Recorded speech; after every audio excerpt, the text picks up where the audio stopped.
another matchup tonight that I think would have or should have had a ton of intrigue.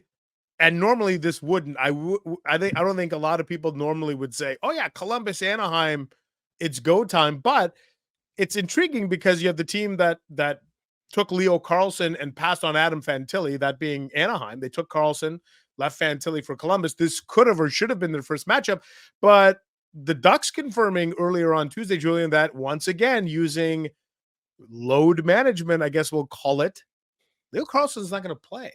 And look, he's a teenager. And I thought Eric Stevens did a great job earlier in the season talking about this was the plan. This isn't like they didn't just come up with this now on the fly. The Ducks have said, we're going to really ease Leo Carlsson into the lineup, but not playing against Columbus. Like that, to me, that's the type of game I'd want to see him play. No, like Columbus, this would this not be a good game to put the kid in? I would think so too, but now I'm wondering, did the Ducks do this on purpose because they knew that after this game, we, at least the people who would really want to care about those two teams, we would start doing a size up of the two players? And is this their way of protecting Leo Carlsson from that? Because otherwise, he should be in the lineup. He should be playing. There's an opportunity for him to play with the Anaheim Ducks and take it and get his reps in. And look, load management, it works, it doesn't work. I don't know what side of the debate I'm on anymore, but to take him out of a game like this, which otherwise should have been billed as this number 2 versus number 3, a very head scratching decision from my vantage point here. But I wonder if it has more to do with protecting him from expectations compared to just simple load management.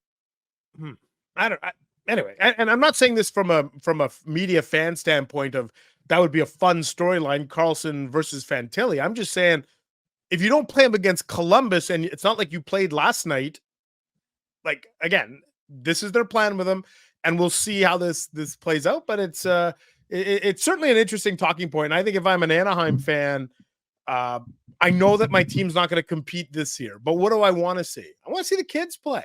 Yeah. Do they even know if that, like, if taking him out and putting him back in every now and again, does that work? Like, for when you have a player of that stature or drafted as highly as you do they have something to go back on and say, like, okay, we did it with these players and that seems to work? Like, that's the question I have. Yeah. And I mean, that game is in Columbus.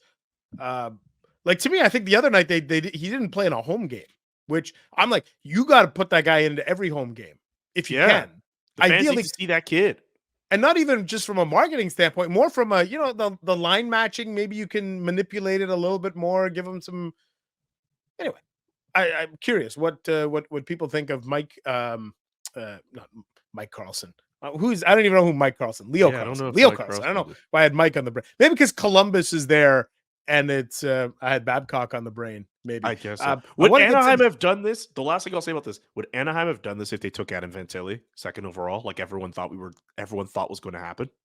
I don't know. But you think is this a game Fantilli has circled? If you're Adam Fantilli, are you going to go full? Like, remember Randy Moss in the NFL? It's like he took the notes. He's like, everybody who passed on me, especially Dallas, I'm going to stick it to you.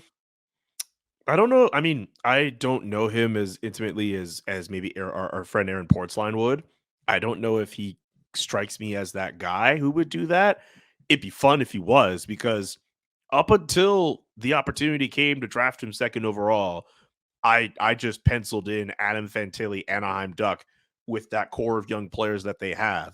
And then moments before, I think I was sitting next to Eric Stevens when this was all going down too. And I was just feeling pretty surprised at the fact that they opted for Leo Carlsson. Not that he's not going to be a stud of a player, but it just seemed like Adam Fantilli made so much sense at number 2, which again brings me back to my initial quote unquote conspiracy theory that maybe Anaheim doesn't want to put Leo Carlsson in a game against the Columbus Blue Jackets because they don't want people looking at both players and maybe both players sizing them up, and maybe they're just trying to protect Leo that way. I don't know. Maybe I'm going too far, but that's bubble wrapping.